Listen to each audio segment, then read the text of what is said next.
எல்லாருக்கும் வணக்கம். இன்னைக்கு நாம ஒரு ரொம்ப முக்கியமான விஷயத்த பத்தி பேச போறோம். கலைத்திட்ட சீர்திருத்தம், அதாவது கரிக்குலம் ரிஃபார்ம். கேட்கறதுக்கு கொஞ்சம் ட்ரையா இருக்கலாம். ஆனா இது சும்மா ஏதோ பாலிசி மாத்துற விஷயம் மட்டும் இல்லைங்க. இது நம்ம குழந்தைங்களோட எதிர்காலத்தையே தீர்மானிக்கிற ஒரு பெரிய பேலன்சிங் ஆக்ட்.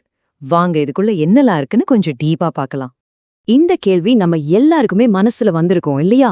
நம்ம படிச்ச சப்ஜெக்ட்ஸ்க்கும் நம்ம அப்பா அம்மா படிச்சதுக்கும் ஏன் இவ்ளோ பெரிய வித்தியாசம்? இதுக்கு பின்னாடி ஒரு பெரிய கதை இருக்குங்க. அதுதான் இந்த கரிக்குலம் ரிஃபார்ம்.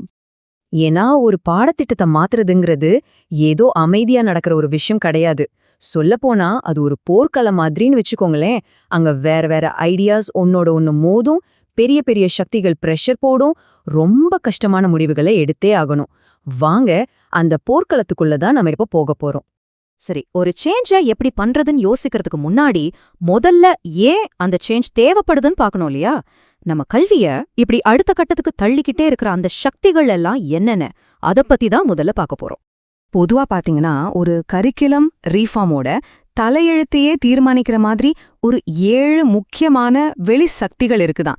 இந்த 7 சக்திகள் தான் ஒரு மாற்றத்தை கொண்டு வரவும் செய்யும், இல்லைன்னா தடுத்தும் நிறுத்தும். நம்ம கல்வி முறை எந்த பக்கம் போகணும்னு முடிவு பண்றது இதுங்கதான்னு சொல்லலாம்.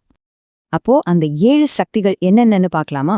அரசியல், பொருளாதாரம், சமூகம், அப்புறம் நம்ம கல்வி நிறுவனங்களோட அமைப்பு, டெக்னாலஜி, இது கூடவே வெளிநாடு மற்றும் உலக அளவுல நடக்கிற விஷயங்கள்.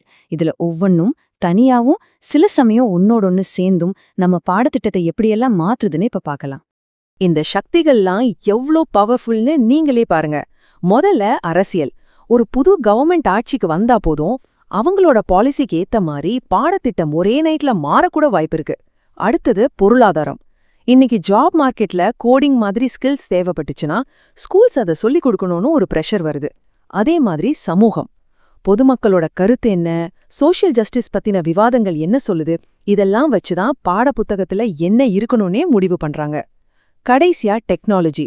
இப்ப வந்திருக்கிற டிஜிட்டல் டூல்ஸ் நாம படிக்கிற முறையையும் சொல்லிக் கொடுக்கற முறையுமே மொத்தமா மாத்தி போட்டுடுச்சு.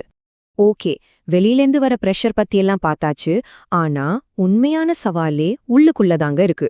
இந்த கரிக்குலம் ரிஃபார்முங்கிறது ஒரு பெரிய பேலன்சிங் ஆக்ட். இங்க நாம எடுக்கிற ஒவ்வொரு முடிவுக்கும் ஒரு விலை கொடுத்தாகணும். அப்படிப்பட்ட சில சிக்கலான இருதலை கொள்ளி நிலைகளை, அதாவது டிலமாஸ பத்தி தான் இப்போ நாம பார்க்க போறோம். இதுல முதல் அதே சமயம் ரொம்ப பெரிய சவால் இதுதாங்க. புதுமையா இல்ல பாரம்பரியமா? ஒரு பக்கம் லேட்டஸ்ட் ரிசர்ச் எல்லாம் வச்சு டீச்சிங் மெத்தட்ஸ் அப்டேட் பண்ணணும்னு ஒரு உந்துதன். இன்னொரு பக்கம் நம்மளோட கலாச்சாரத்தையும் பாரம்பரிய மதிப்பீடுகளையும் காப்பாத்தணுமேங்கிற ஒரு பொறுப்பு. இது ரெண்டுக்கும் நடுவுல நடக்கிற ஒரு முடிவே இல்லாத இழுபறி போட்டிலாம் இது. அடுத்ததா வர்றது சமத்துவமா இல்ல செயல்திறனாங்கிற குழப்பம். அதாவது நம்ம நோக்கம் என்ன?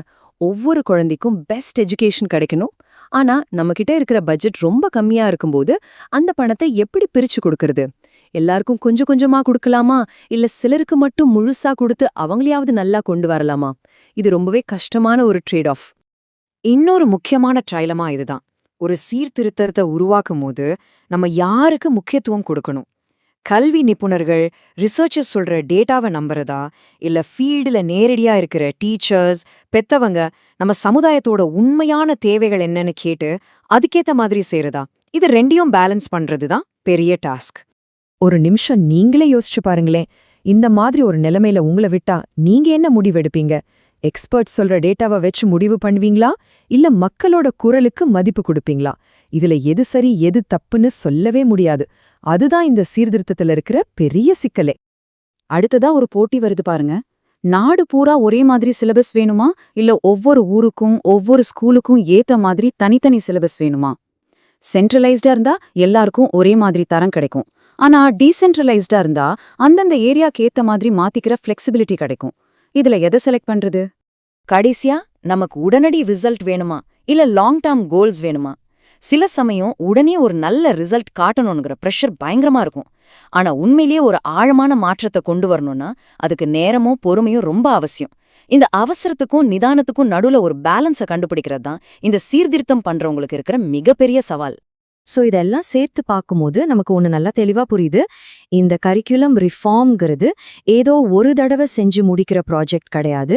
இது ஒரு தொடர்ச்சியான ஒரு கண்டினியூஸ் ப்ராசஸ்.